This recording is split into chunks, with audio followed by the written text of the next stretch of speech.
지금까지 인류 역사상 가장 위대한 한 주간을 꼽으라고 한다면 언제가 될까요? 아마도 그가 크리스찬이라고 한다면, 그가 성도라고 한다면 우리의 죄를 대속하시기 위해 십자가에서 고난당하신 예수님의 고난주간인 그 일주일을 반드시 떠올릴 것입니다.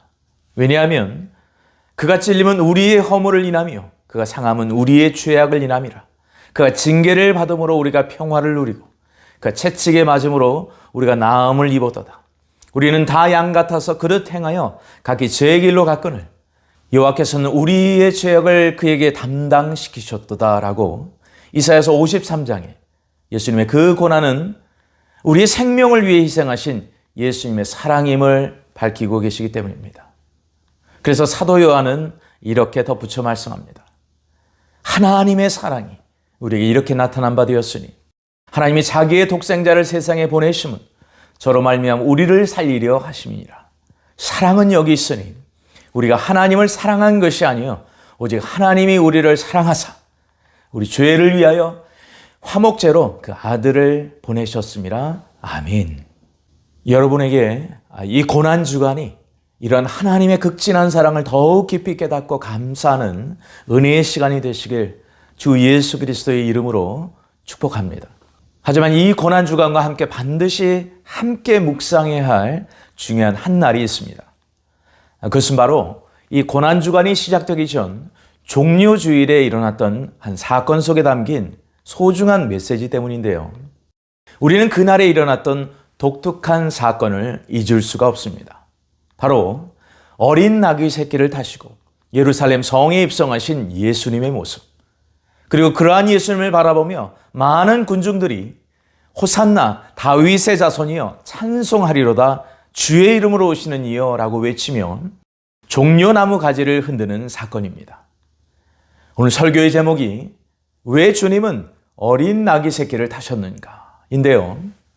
종료주일에 일어난 사건과 그 안에 담긴 비밀을 푸는 열쇠가 다름 아닌 어린 나귀 새끼에 있기 때문입니다. 자, 그렇다면 이 종료주일 사건은 어떻게 시작하고 있는 걸까요? 우리는 먼저 1세기에 일어났던 예수님 공생애의 마지막 유월절 당시로 찾아가 볼까 합니다.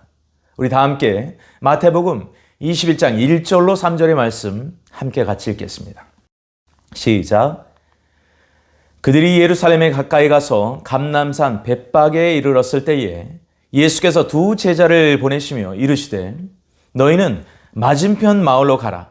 그리하면 곧 매인 나귀와 나귀 새끼가 함께 있는 것을 보리니 풀어 내게로 끌고 오라. 만일 누가 무슨 말을 하거든 주가 쓰시겠다 하라. 그리하면 즉시 보내리라 하시니 이는 선지자를 통하여 하신 말씀을 이루려 하심이라 일렀으되. 아멘. 종료주일의 사건은 유월절 축제 기간에 예루살렘에 모여든 인산인해를 이룬 상황에서 시작합니다. 역사가에 따르면 당시 유월절 축제 기간에 모여든 사람이 너무 많아서 방문객들은 주변 산에 야영을 해야만 할 만큼 수용 능력을 초과한 너무나도 많은 사람이 모여든 상황이었다고 기록하죠. 우리 주님께서도 예루살렘 성이 아닌 감람산 너머에 있는 한 베다니 집에 머물고 계셨습니다. 그리고 이제 십자가를 지시기 위한 그 승리의 입성을 위해 예루살렘 성으로 출발하려 하셨던 상황이었습니다. 그런데 바로 이 시점에서 제자들에게 너무나도 뜻밖의 명령을 하시는 장면을 기록하고 있습니다. 그것은 바로 맞은편 마을에 묶여있는 한 작은 나귀 새끼를 데려오라는 명령이셨죠. 왜 하필 나귀를 가져오라고 하시지? 제자들이 첫 번째 그 명령을 들었을 때 했던 질문이 아니었을까 싶습니다.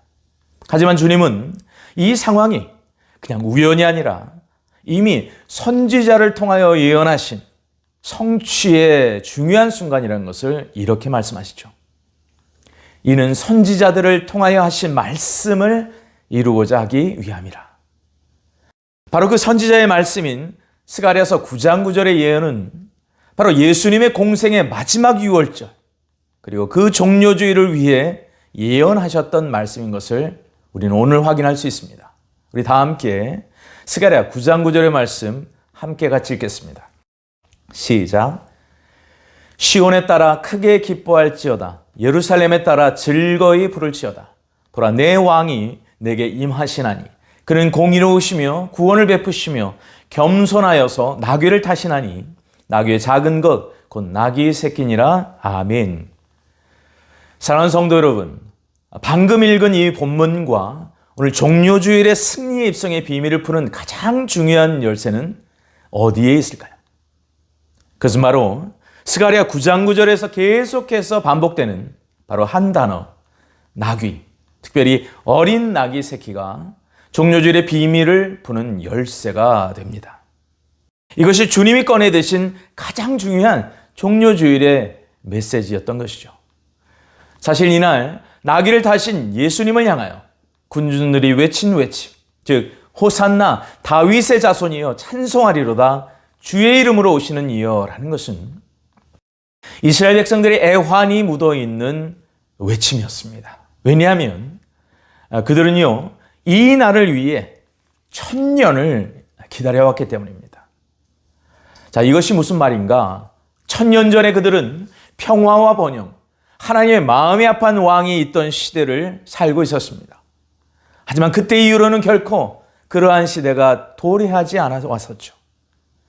때문에 오매불망, 자신들의 땅을 다시 스스로 소유할 날을 기다리고 있었습니다.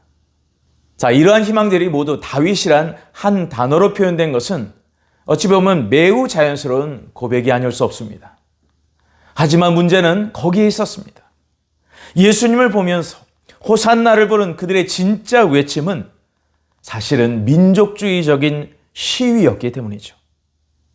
다른 나라가 자신들의 나라를 지배하는 것에 질렸고 식민지로 살아가는 것에 질렸고 자신들의 땅을 스스로 가지지 못하고 자신들을 다스릴 통치자를 갖지 못하는 것에 질렸던 그 사람들의 항의 운동이자 행진이었기 때문입니다.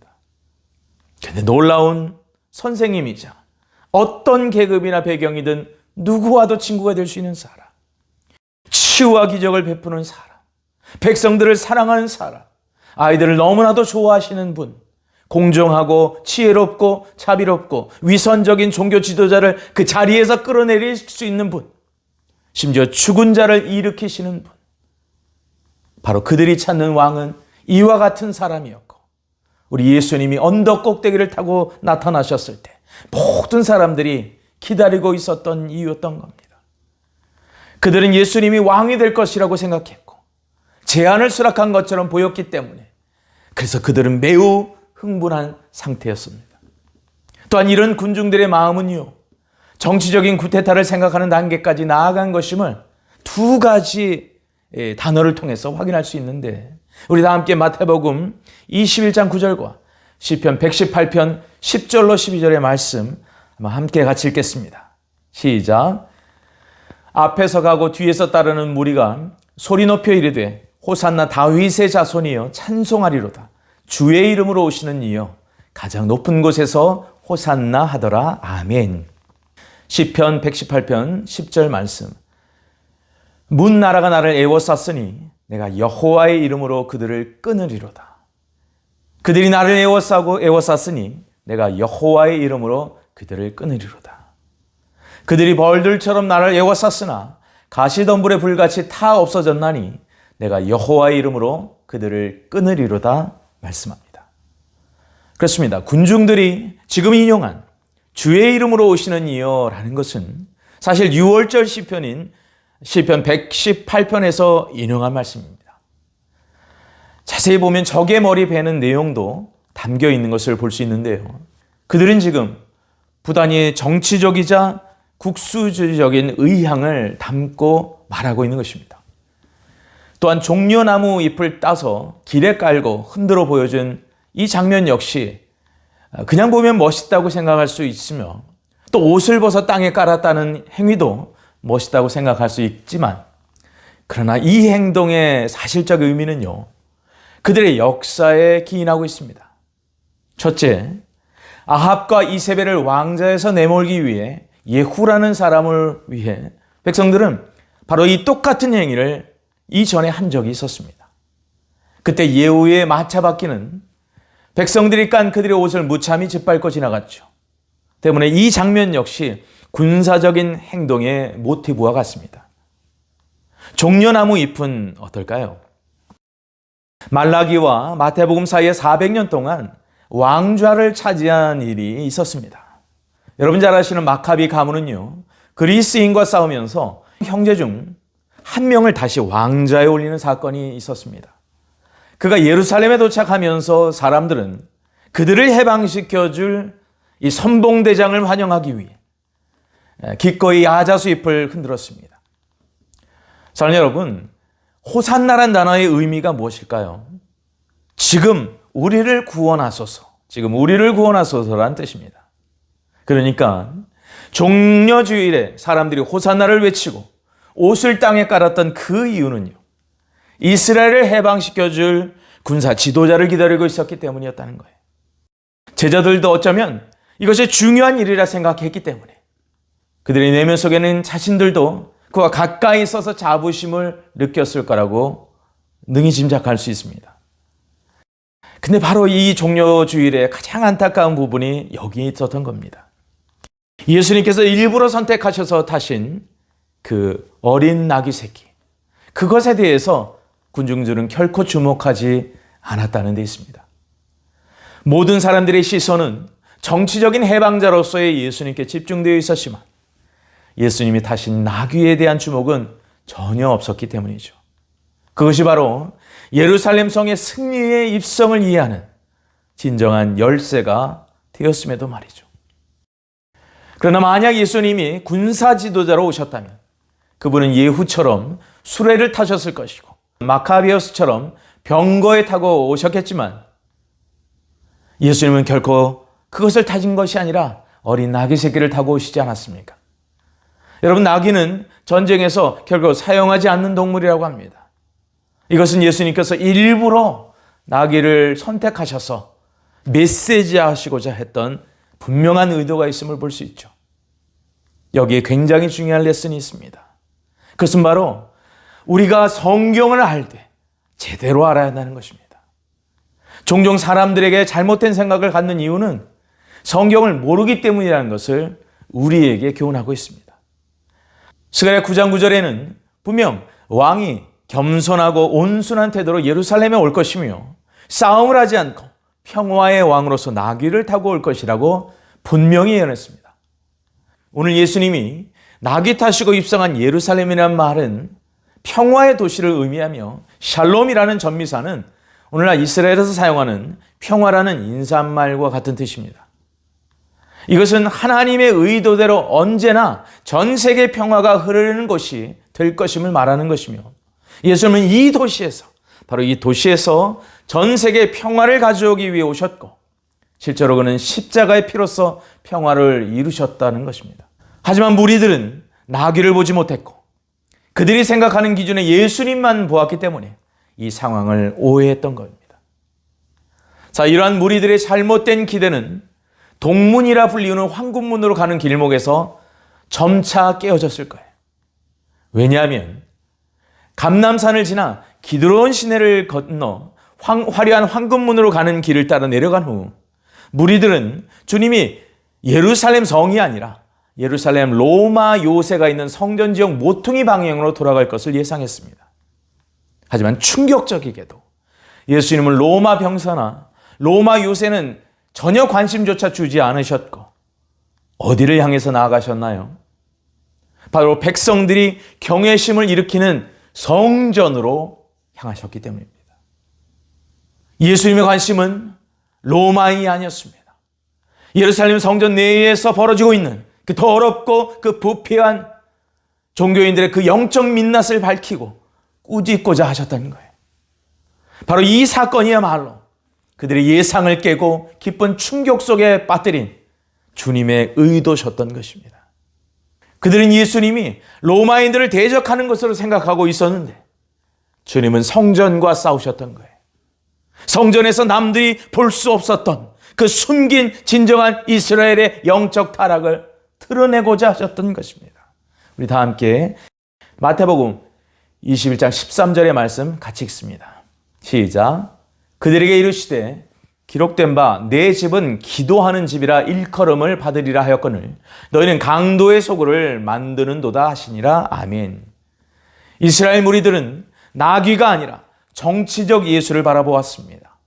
반면 예수님은 로마인과 싸운 것이 아니라 성전의 성전됨과 싸우고 계셨던 거예요. 이것이 바로 무리들의 실망의 절정이 되는 것입니다. 그들은 너무 실망스러워서 호산나 다윗의 자손이여 라고 외친 그 예수님을 향해서 똑같은 그들의 입술 가운데 그를 십자가에 못 박으라 저주하며 소리치지 않습니까? 사랑하는 여러분, 이것이 대중심리의 본질적인 진실입니다. 국가주의적인 무리들은요, 일단 선동하고 그들이 원하는 대로 되지 않으면 정면에서 돌아섭니다. 이것이 바로 1세기 십자가가 일어나게 된 이유가 되기도 하였죠. 얼마 뒤에 호산나를 외치던 무리들은 어디에 있었을까요? 그렇습니다. 그들은 여전히 그 예루살렘 성에 있었지만 그들은 예수님을 돕기 위해 손 하나 까딱하지 않습니다. 저는 바로 이 상황이 오늘 종료주의를 통해 주시는 주님의 레슨이라고 생각합니다. 그렇다면 정치적인 차원으로 우리나라에 이 메시지가 적용될 때 어떠한 레슨을 던지고 있을까요? 사실 국가주의적인 정신은 우리 시대의 특징입니다. 시위하고 싶어 하고요. 억압하는 사람들을 전복하고 싶어 하고요. 힘을 사용하고자 하는 욕망은 우리 세상에 널리 퍼져 있는 이론입니다. 하지만 그것이 평화를 가져오지 않는다고 주님은 힘있게 말씀하고 계세요. 의로움이 나라를 높이고 죄악은 어떤 백성에게도 수치스러움을 가져옵니다. 이 사실은 맞습니다. 하지만 정말로 이 대한민국이 마지막 때의 세계 평화의 중재자로 일조하기를 바란다면 예수님께서는 우리나라의 내부부터 검사하고 우리 삶의 모든 측면을 먼저 살펴보며 내 자신부터 시작해야 한다라고 우리에게 말씀하고 계세요. 바로 성전에 들어가 더러운 성전을 척결하시고 그 성전을 청결케 하셨던 그분의 행위 속에 담겨 있는 내용입니다. 주님께서 나귀를 타시고 그러므로 로마 요새가 아닌 성전을 향해 나아가신 이유가 여기 있는 거예요. 다른 어떤 것보다 주님이 오실 때는 우리의 영적인 상태와 우리의 영적인 삶을 평가하신다는 것입니다. 그래서 우리의 기도는요, 예수님 제 삶의 모든 부분을 검사해 주시고 잘못된 것을 척결해 주시고 거룩한 성전, 기도하는 집으로 내 삶이, 내 자신이 정결케 되길 원합니다라고 우리의 기도가 변화될 줄 믿습니다. 또한 우리는 호산나 다윗의 자손이여 라는 외침이 나중에 십자가에 못 박아 죽여라는 목소리로 변화된 사건을 기억할 필요가 있습니다. 왜냐하면 이것이 바로 마지막 때에 일어날 믿는 자 안에서의 변개의 사건들과 깊이 연관되어 있기 때문입니다. 데살로니가후서 2장 3절은 이렇게 말씀하죠. 누가 아무렇게나 하여도 너희가 미혹하지 말라. 먼저 배도하는 일이 있고 저 불법에 사는 곧 멸망의 아들이 나타나기 전에는 이르지 아니하리니. 아멘.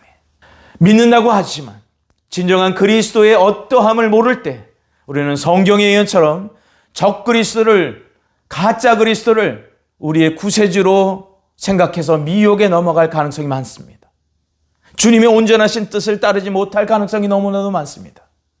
그것은 오늘 종료주일 예루살렘에 입성하시는 그 예수님을 나의 기준으로 재단하며 나의 기준 때문에 실망하며 결국 호산나를 외친 그 입술로 예수를 죽이라고 저주했던 그들이 떠나가는 그 모습과 닮아 있습니다. 사랑하는 성도 여러분, 성도의 성도됨이란 무엇일까요? 성전의 성전됨이란 또한 무엇일까요? 하나님의 말씀이 선포하신 예수님의 어떠하심을 있는 그대로 믿고 따르며 그분이 걸어가신 그 십자가의 길을 정말로 영적인 가치를 두고 살아가는 삶이 아닐까요? 성경은 우리가 환경적으로 더 잘 살고 더 돈 잘 벌고 더 잘 시집 가는 것을 결코 목적에 두지 않습니다.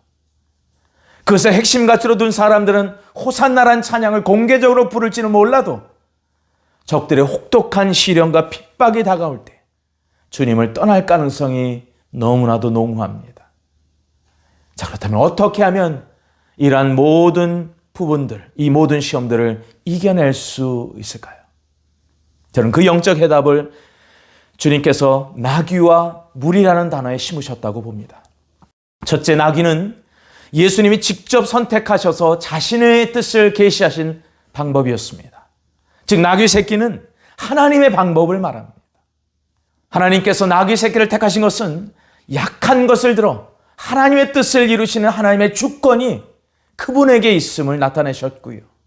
둘째는 이 미약한 동물이 오고는 모든 세대의 종료주일의 메시지를 풀어내는 부르심이 있었다면 우리의 환경과 모습이 아무리 연약하다 할지라도 하나님의 형상으로 태어난 우리 한 사람 한 사람은 그 누구도 의미 없이 태어난 인생이 하나도 없다는 것을 말씀하는 겁니다. 우리 다 함께 시편 139편 3절로 6절의 말씀 함께 같이 읽겠습니다. 주께서 내 내장을 지으시며 나의 모태에서 나를 만드셨나이다. 내가 주께 감사하오면 나를 지으심이 심히 기묘하심이라. 주께서 하시는 일이 기이함을 내 영혼이 잘 아나이다. 내가 은밀한 데서 지음을 받고 땅의 깊은 곳에서 기이하게 지음을 받은 때에 나의 형체가 주의 앞에 숨겨지지 못하였나이다. 내 형질이 이루어지기 전에 주의 눈이 보셨으며 나를 위하여 정한 날이 하루도 되기 전에 주의 책에 다 기록이 되었나이다. 아멘.